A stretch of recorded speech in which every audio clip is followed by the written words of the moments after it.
Hey guys, welcome to Mara's Junk Drawer. I am Mara, and today I had to hop on here for the one time just to speak about this book because I just feel like this book needs to be talked about, specifically on my channel, because it's fire.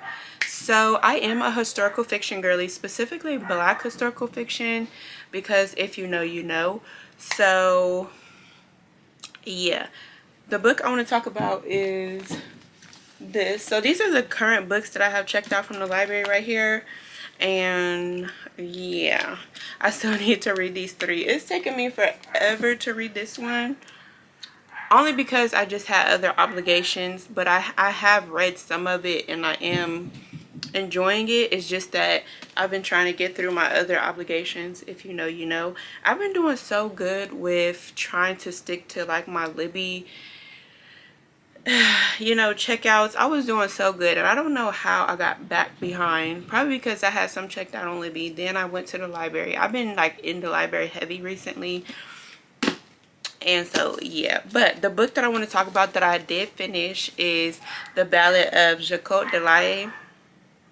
This book is so fire. If you're a historical fiction girly, especially like more so if you lean more towards like black historical fiction, I think that you would absolutely love this book. The vibe of the book, it reminds me of, if you hear my dog barking, not too much, baby. I got 4 kids and a dog, okay? So the noise is just gonna be present. But what was I saying? I'm losing my train of thought. Okay, yeah, so if you like the book The Yellow Wife, which I don't know where it is. It's somewhere up there, child. But if you like the book The Yellow Wife, it gives me that vibes, like where you get your fix of a historical fiction as well as a quick, nice fiction story to read. So this is a quick read. It also gives you that nice little history lesson that you love if you're a historical fiction girly. So that's what it kind of like puts me in the vibe of. Like, you don't get too much information overload, as well as you do get like a nice story that is of course put into the author's own words. Oh, my bad. And this is by Brianna Cameron. So The Ballad of Jacquotte Delahaye by Brianna Cameron. I hope I said her name right. But so this story is about a black pirate. She is 20 years old, in her early 20s. She is described as a mulatto woman with red hair, which I have a cousin who is also mixed with red hair, so I could not unsee her face the whole time I was reading this. Okay, I gotta make sure my camera wasn't cutting off, because child, my camera be coming for me recently. I don't know, like, the devil is a lie. But anyway, so I could not unsee my cousin's face because she's mixed as well and has red hair. And she's the only mixed person with red hair that I've ever seen. And so it was like, I was taken aback when her description was that she's mulatto with red hair, and like I immediately thought of my cousin. But anyway, so her father is French and her mother of course is black. And I'm not going to say too much about her family dynamic because I want you to experience those layers for yourself.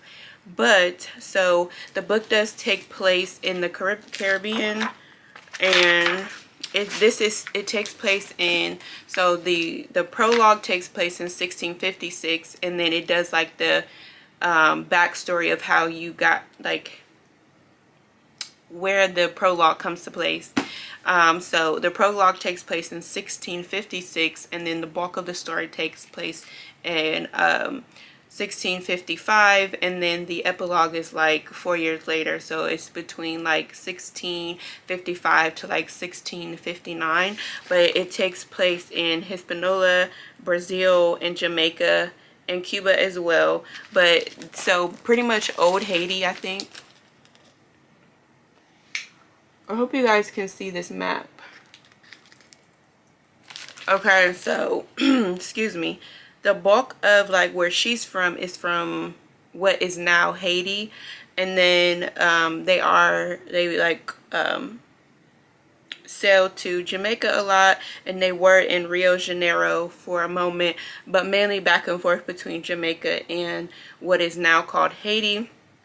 And so it just goes through her journey of how she becomes a black pirate.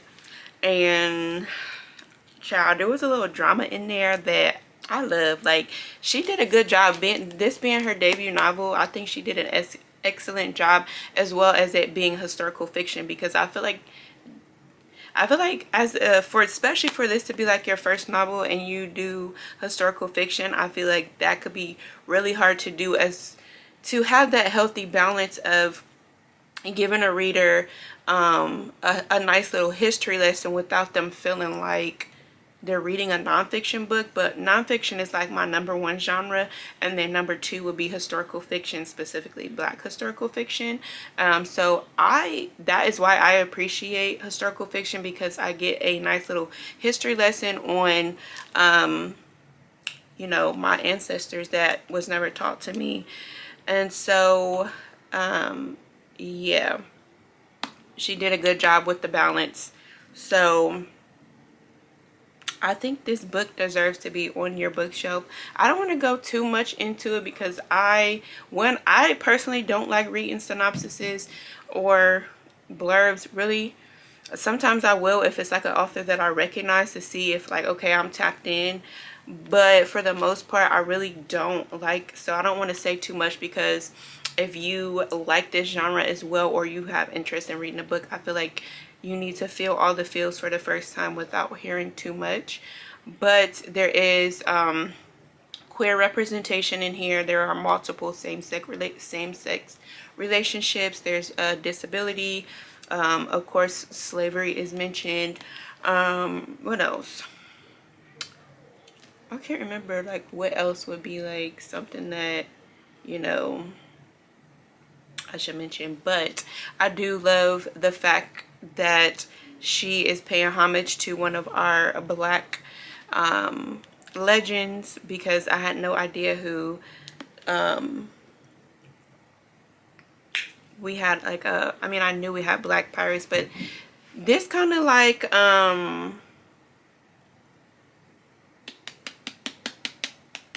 threw me off a little bit, because when I heard pirates, I'm like, I don't really know if I want to read about pirates. But baby, this book was so fire. I feel like this book deserves to be on your bookshelf. I'm sorry that I purchased this from the library, because now I have to buy the book, because I feel like this book has to be on my bookshelf, because it's imperative that I have it on my bookshelf so that my children can read it as well. Because it's not too, you know, like if they're not ones that are like really into like nonfiction, or feeling like they're reading something that's given nonfiction, this will give them like a nice little taste of history, as well as enjoying a wonderful story. So I do want to share like a couple of things that she said about Jacquotte Delahaye. So let me see. In her like author's note. Okay, so let me see, just to give you like a little taste of who Jacquotte Delahaye was. Jacquotte Delahaye, is that how you say it? Jacquotte Delahaye. So she does mention some other pirates, female pirates in here, but she's saying like the information about Jacquotte is minimal. What we do know about her life is that she was born to a French father and a Haitian mother in what is now modern Haiti. Her mother died giving birth to her brother, who might have had a disability. Jacquotte became a pirate following the murder of her father. According to the story, she was said to have faked her own death and taken on a male alias, later becoming known as Back from the Dead Red, in part because of her red hair. She was captain of hundreds of pirates who took over Tortuga in 1656, hailing it a freebooter republic, and later died defending it. Period. Okay, come on, Red. Captain Red. Y'all need to just experience this book. And what else did she say? I love that she said, regardless of whether she truly existed, the achievements she was attributed with accomplishing altered the course of piracy, leading into the golden age of piracy. These accomplishments came from somewhere, from someone, likely another forgotten woman of color from this era. It is so often that women of color are overlooked in history, or their achievements are attributed to others. And in Jacquotte, I saw someone who deserved to be remembered. She was someone people didn't know but should. The Ballad of Jacquotte Delahaye is an amalgamation of the questions I asked myself in an urge to explore what could have led an ordinary woman of color from 7th century colonial Haiti to such an extraordinary life. I wanted to shed light on a very dark period of history that is so often whitewashed, sanitized, and glamorized. It is an interpretation of what I believe her life could have been, though for the sake of good storytelling, I have taken some liberties. It is a work of historical fiction after all, and therefore I have left much to my imagination, and some historical instances have been amended or adjusted to fit this narrative. And baby, she ate. She ate with this one. I love when I find me a good historical fiction, because baby, when you find a book in your genre that you like, it just feels so blissful. But I thank you guys so much for watching this video. If you stuck to the end of this video and you listened to me ramble about this book for 15 minutes, which is well deserved, because baby, she did her thing. Not too much on my nails or my bookshelf. So usually I write book reviews on my Instagram, but for some reason for the month of July I have not felt like doing so. I do not have a Goodreads, because me and Goodreads don't go together, and I have Storygraph, but I don't know how to work it. Actually, I kind of do know how to work it, but it's just like a book that I read was not on there, so I'm just like, you know what, forget you Storygraph, okay? Because I'm borderline OCD, and if I'm utilizing this app, I need all the books to be on there. I even put in a request for the book to be added, but it still was not on there. So I'm like, okay, this is not even accurate, because the book that I read, I cannot put it on there. So okay. And I think my iPad is dead, y'all. Yeah, my iPad is dead. So my kids be coloring on my iPad. So because I was about to post the reading journal that I use. I will link the link to the reading journal that I use is from one of our fellow book talkers. She is on Instagram as well, but she's mainly on Book Talk, and she does like reviews with her reading journal that she created. I think she has 3 different styles. So that's what I use to track my books. I don't really track my books. I have a love-hate relationship with tracking my books. I don't have a goal. But yeah, I haven't felt like writing any reviews, so I'm like, okay, let me just get on BookTube and share this book with you guys, because it's fire. You need the book in your life. And oh yeah, and I was gonna say, not too much on my bookshelf, because I just feel like at this point in my life, like, my book is my bookshelf. My books are gonna look how I want it to look, and I do struggle with like perfectionism, and as well as being like OCD in a sense. So I'm just like, this period in my life, like if I feel like it gives me like even just a tiny bit of anxiety, it's done. So I'm like, okay, my books are going to chill how they want to be chilled. I'm not tracking my books. I can use my reading journal, because that's good enough for me. But like I said, I thank you so much if you made it this far into the video, and I will see you in my next video. Thank you for watching. Subscribe, like, leave me a comment, drop me some book recs if you're a historical fiction girly like myself, something that I need to tap into, or if you see on a book on my bookshelf, because half of these books, some of these books I have not read yet. So if you see one on here and you're like, girl, you need to tap in immediately, let me know. But yeah, I do need to, these are my current library books that are checked out. So like I said in the beginning, I have read some of this, I just have not finished it.